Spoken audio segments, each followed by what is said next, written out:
എൻ്റെ പേര് സുരേഷ് കുമാർ എന്നാണ്. ബേസിക്കലി ഞാനൊരു എൻട്രൻസ് ട്രെയിനറാണ്. PSK എന്ന് പറഞ്ഞ പേരിൽ അറിയപ്പെടാറുണ്ട്. നേരത്തെ ഋജുവൻ PSK ക്ലാസ്സസ് എന്ന് പറഞ്ഞ സ്ഥാപനം നടത്തിയിരുന്ന ആളാണ്. PSK ഫിസിക്സ് സുരേഷ് കുമാർ എന്നാണ് പേര്. അപ്പം നമുക്ക്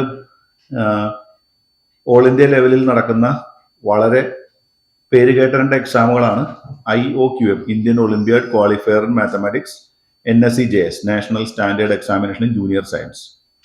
കഴിഞ്ഞ കൊല്ലം ഒരു 7 ലക്ഷത്തോളം കുട്ടികൾ ഈ പരീക്ഷ എഴുതിയിരുന്നു ഓൾ ഇന്ത്യ ലെവലിൽ. പക്ഷെ കേരളത്തിൽ നിന്ന് വളരെ കുറച്ച് കുട്ടികൾ, 700-ൽ താഴെ കുട്ടികൾ മാത്രമാണ് ഈ എക്സാം എഴുതിയത്. അതിന് കാരണം കുട്ടികൾക്ക് ഇങ്ങനെയുള്ള എക്സാമുകളെ കുറിച്ചുള്ള അറിവില്ലായ്മ കൊണ്ടാണ്. ഒരുപക്ഷെ മിടുക്കരായ കുട്ടികൾ കേരളത്തിലുണ്ട്, പക്ഷെ ആ കുട്ടികൾ ഇത്തരത്തിലുള്ള പരീക്ഷകളെ കുറിച്ച് അറിയാറില്ല. അപ്പോൾ അവർക്ക് ഈ എക്സാമിനെ കുറിച്ചുള്ള കൃത്യമായ ഒരു ഗൈഡൻസ് കൊടുക്കുന്നതിന് വേണ്ടി നമ്മൾ ഡോക്ടർ APJ അബ്ദുൽ കലാം സാറിന്റെ പേരിലുള്ള ഒരു talent search examination synergy educational charitable trust, ഞങ്ങളുടെ തന്നെ ഒരു ട്രസ്റ്റാണ് സിനർജി എഡ്യൂക്കേഷണൽ ചാരിറ്റബിൾ ട്രസ്റ്റ്, അതിന്റെ നേതൃത്വത്തിൽ ഈ എക്സാം നടത്തും. ജൂലൈ 11-നാണ് എക്സാം. രാവിലെ 9:30 തൊട്ടാണ്. പിന്നെ നമ്മൾ ഇവിടുത്തെ ഗവൺമെന്റ് സ്കൂളുകളുമായി സഹകരിച്ചുകൊണ്ടാണ് ചെയ്യുന്നത്. ഇൻഫന്റ് ജീസസ് സ്കൂളിലാണ്, അത് ഗവൺമെന്റ് എയ്ഡഡ് സ്കൂളാണ്, ആറനാട്ടുകരയിലാണ് അതിന്റെ സെന്റർ വരുന്നത്. AEOമാരും DDയും എല്ലാവരും ഞങ്ങൾ ഇതിനകത്ത് സപ്പോർട്ട് ചെയ്യുന്നുണ്ട്. അപ്പോൾ ഈ LSS, USS, NMMS അങ്ങനെ 3 പരീക്ഷകളാണ് കൂടുതലായിട്ട് കേരളത്തിലെ കുട്ടികൾ എഴുതുന്നത്. പക്ഷെ ഒരു ഓൾ ഇന്ത്യ ലെവലിൽ നടക്കുന്ന ഈ എക്സാമുകളും നമ്മുടെ കുട്ടികൾ എഴുതാറില്ല. ഈ 2 പരീക്ഷയും നടത്തുന്നത് HBCSE എന്ന് പറഞ്ഞ ഹോമി ബാബ സെന്റർ ഫോർ സയൻസ് എഡ്യൂക്കേഷൻ എന്ന് പറഞ്ഞ് മുംബൈ ബേസ് ചെയ്തുള്ള ഒരു സെൻട്രൽ ഗവൺമെന്റ് പ്രോജക്റ്റ് ആണ് ശരിക്കും. പക്ഷെ ഇത് ക്യാഷ് പ്രൈസും അതുപോലെ ഇതിലൊരു കാര്യം കൂടെ ഞാൻ ആഡ് ചെയ്യാണ്. എന്താണ് ഇതുകൊണ്ട് കുട്ടികൾക്കുള്ള ഗുണം എന്ന് വെച്ച് കഴിഞ്ഞാൽ, ഈ 10ാം ക്ലാസ് കഴിഞ്ഞ് +2 കഴിഞ്ഞാൽ സാധാരണ കുട്ടികൾക്ക് IIT-കളിൽ, NIT-കളിൽ, IIIT-കളിലൊക്കെ അഡ്മിഷൻ എടുക്കണമെങ്കിൽ JEE മെയിൻസ്, JEE അഡ്വാൻസ് എന്ന് പറഞ്ഞ ടഫസ്റ്റ് പരീക്ഷ എഴുതണം. പക്ഷെ ഈ പരീക്ഷ എഴുതിയുള്ള അഡ്വാൻറ്റേജ് എന്ന് പറഞ്ഞിട്ടുണ്ടെങ്കിൽ ഇത് ക്വാളിഫൈഡ് ആവുന്ന കുട്ടികൾക്ക് ഫ്യൂച്ചറിൽ അവർക്ക് +2 കഴിഞ്ഞതിന് ശേഷം എക്സാം എഴുതാതെ തന്നെ ഈ ISI, CMI പോലുള്ള സ്ഥാപനങ്ങൾ എത്താൻ പറ്റും.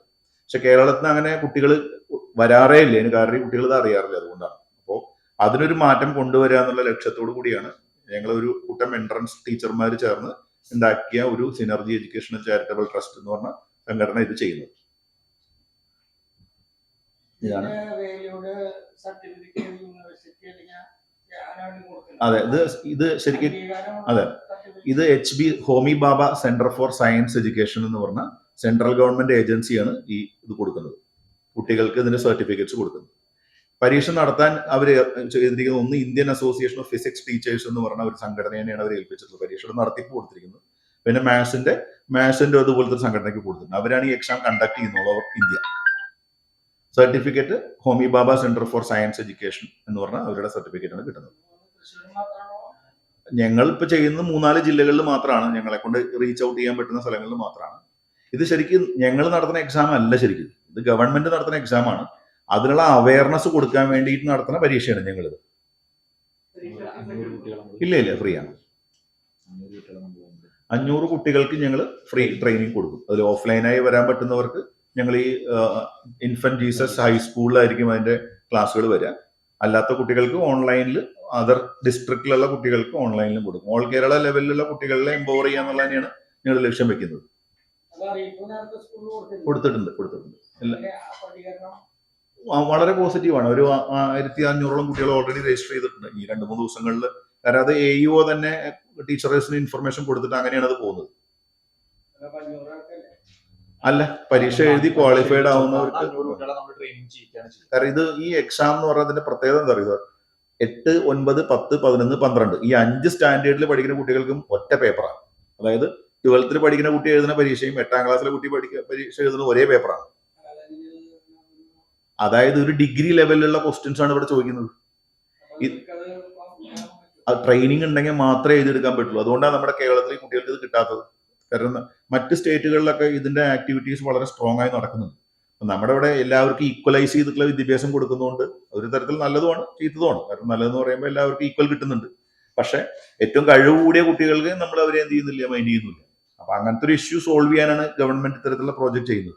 ഇതിന്റെ ഭാഗമായിട്ട് ഇപ്പോൾ CBSEയുടെ പുതിയതനുസരിച്ചിട്ട് ഇപ്പോൾ 10th പഠിക്കുന്ന കുട്ടിക്ക് 3 മണിക്കൂർ നോർമൽ എക്സാമിനേഷൻ ഒപ്പം തന്നെ 1 മണിക്കൂർ എക്സ്ട്രാ അഡ്വാൻസ്ഡ് എക്സാം എന്ന് പറഞ്ഞ കോൺസെപ്റ്റ് കൂടെ വന്നിട്ടുണ്ട്.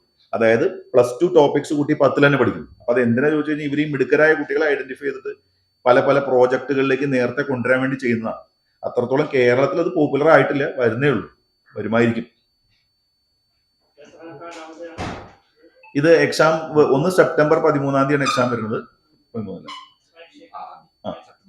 സെപ്റ്റംബർ 6 നമ്മൾ 3 മാസം കോച്ചിങ് ആണ്.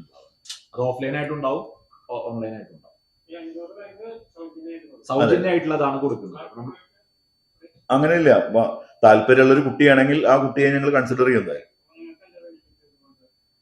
ഇത് ബെനിഫിറ്റ് എന്ന് പറഞ്ഞാൽ അവയർനെസ് ഉണ്ടാക്കി എടുക്കുക തന്നെയാണ്. ഇത് കേരളത്തിൽ ഒട്ടും പോപ്പുലർ അല്ല. ഇത് മാത്രമല്ല, മെജോറിറ്റി സ്കോളർഷിപ്പ് എക്സാമുകളും കേരളത്തിലെ കുട്ടികൾ യൂട്ടിലൈസ് ചെയ്യുന്നില്ല. ആകെ ഈ കുട്ടികൾ യൂട്ടിലൈസ് ചെയ്യുന്ന NMMS എന്ന് പറയുന്ന ഒരു പരീക്ഷ പോപ്പുലർ ആണ്, നാഷണൽ മീൻസ് മെറിറ്റ് സ്കോളർഷിപ്പ് എന്ന് പറഞ്ഞിട്ടുള്ളത്. അത് സെൻട്രൽ ഗവൺമെന്റ് ഒരു 12,000 രൂപ ഒരു കൊല്ലം കുട്ടികൾക്ക് കൊടുക്കുന്നു. പക്ഷെ അത് ഉപയോഗിച്ചുകൊണ്ട് കുട്ടികൾക്ക് ഈ നാഷണൽ ലെവലിലുള്ള യൂണിവേഴ്സിറ്റികളൊന്നും ജോയിൻ ചെയ്യാൻ പറ്റില്ല. പക്ഷെ ഇതിന്റെ പ്രത്യേകത എന്ന് പറയുന്നത് നാഷണൽ ഇന്റർനാഷണൽ ലെവൽ എക്സാം. ഈ IOQM എക്സാമിനേഷൻ പാസ്സാവുന്ന കുട്ടിക്കാണ് RMO എന്ന് പറഞ്ഞ എക്സാം എഴുതാൻ പറ്റുള്ളൂ, റീജിയണൽ മാത്സ് ഒളിമ്പ്യാഡ്. അത് ക്വാളിഫൈ ചെയ്യുന്ന കുട്ടിക്കാണ് ഇന്ത്യൻ നാഷണൽ മാത്സ് ഒളിമ്പ്യാഡ് എഴുതാൻ പറ്റുള്ളൂ. അത് കഴിഞ്ഞിട്ട് ഒരു ഡിപ്പാർച്ചർ ക്യാമ്പ് ഉണ്ട്. അത് എവിടെ ചോദിച്ചു കഴിഞ്ഞാൽ ISROന്റെ ക്യാമ്പസിലാണ് പ്രോസസ് നടക്കുക. എന്നിട്ട് അതിൽ നിന്ന് വരുന്ന 6 കുട്ടികളെ, ഫൈനൽ റൗണ്ട് എന്ന് പറഞ്ഞാൽ 6 പേരാണ് ഇന്ത്യനെ റെപ്രസെന്റ് ചെയ്തിട്ട് പുറത്തേക്ക് പോകുന്നത്. പ്രാവശ്യം ഒരു കുട്ടിയുണ്ട് കേരളത്തിൽ നിന്ന്, ആദ്യമായിട്ട് കേരളത്തിൽ നിന്ന് ഒരു കുട്ടി ഇന്റർനാഷണൽ മാത്സ് ഒളിമ്പ്യാഡിൽ പങ്കെടുക്കുന്നുണ്ട്. അത് യൂറോപ്പിലാണ് എക്സാം സാധാരണ വരിക, ഫൈനൽ എക്സാം വരിക. 1 കോടിയോളൊക്കെ രൂപ അവർക്ക് പ്രൈസ് മണിയൊക്കെ കിട്ടും കഴിഞ്ഞു കഴിഞ്ഞാൽ. അപ്പോൾ അത് കേരളത്തിൽ അത് വരുന്നേ ഉള്ളൂ, പോപ്പുലറായി വരുന്നേ ഉള്ളൂ. അപ്പോൾ അത് അവയർനെസ് ഉണ്ടാക്കി എടുക്കുക തന്നെയാണ്. ഫ്യൂച്ചറിൽ ഞങ്ങൾക്കുള്ള ഗുണം എന്ന് പറഞ്ഞാൽ, ഒരു പക്ഷേ +2 ഒക്കെ കഴിഞ്ഞ് കുട്ടികൾക്ക് 10ാം ക്ലാസ് കഴിഞ്ഞിട്ടൊക്കെ കുട്ടികൾ കോച്ചിങ് അന്വേഷിക്കുന്നവർക്കൊക്കെ ചിലപ്പോൾ ഞങ്ങളുടെ അടുത്ത് വരാം. പക്ഷെ ഞങ്ങൾ ആരെയും കമ്പൽ ചെയ്യുന്നൊന്നുമില്ല. ഇല്ല, നമുക്ക് ഓൾറെഡി ടീച്ചേഴ്സ് ഉണ്ട്, ഇത് പഠിപ്പിക്കുന്ന ടീച്ചേഴ്സ് ഉണ്ട്. അപ്പൊ അതിലെ താഴേക്കിടയിലുള്ള കുട്ടികൾക്ക് കയറി വരും, അവർക്ക് അറിയില്ല. ഇതില് സാറിന് ഒരു കാര്യം പറയാം, ഇതിന് കോച്ചിങ് ഞങ്ങൾ പേയ്മെന്റ് മേടിച്ചിട്ട് ചെയ്യുന്നുണ്ട്. രാവിലെ 5:30 തൊട്ട് 6:30 വരെയാണ് ആ ബാച്ച് റൺ ചെയ്യുന്നത്, ഓൺലൈൻ ബാച്ച്. അതിനകത്ത് നിന്ന് ആകെ എനിക്ക് 60 കുട്ടികളിട്ടാണ് ആ ബാച്ചിനകത്ത്. അതിൽ നിന്ന് 2-3 കുട്ടികളെ മലയാളികളുള്ളൂ, ബാക്കിയൊക്കെ ഔട്ട്സൈഡ് കേരള, അതായത് തമിഴ്നാട്, കർണാടക, ആന്ധ്ര ബെൽറ്റാണ്, ബാംഗ്ലൂർ, ദുബായിന്നൊക്കെയുള്ള പിള്ളേരാണ്. ഇവിടുത്തെ കുട്ടികൾ ഇത് ഒന്നും എഴുതൂല. ഈ ബോർഡ് എക്സാമിന്റെ മാർക്ക് എന്ന് പറഞ്ഞ ഫുൾ A+ എന്നുള്ള ഒരു രീതിയിലേക്ക് നമ്മുടെ കുട്ടികളെ കൊണ്ടുപോയി വിട്ടിരിക്കുകയാണ്. അപ്പൊ ഈ കുട്ടികൾ ബോർഡിന് മാർക്ക് കിട്ടാൻ വേണ്ടി മാത്രമാണ് കേരളത്തിൽ പഠിക്കുന്നത്.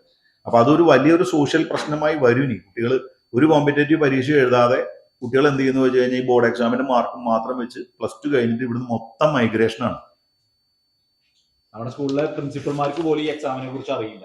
സ്കൂളുകളിൽ, CBSE സ്കൂളുകളിൽ ഒരു റൗണ്ട് സ്കൂൾ ടീച്ചർമാർക്കും അതുപോലെ HM-നൊക്കെ നമ്മൾ പറഞ്ഞു കൊടുത്തിട്ടുണ്ട്, ഇങ്ങനെ ഒരു എക്സാം ഉണ്ട്.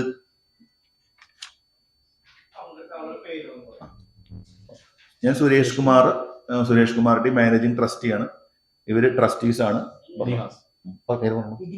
Ignis Thomas, Nihas Bakkar, Sooraj Raghunath, Sijo Johnson.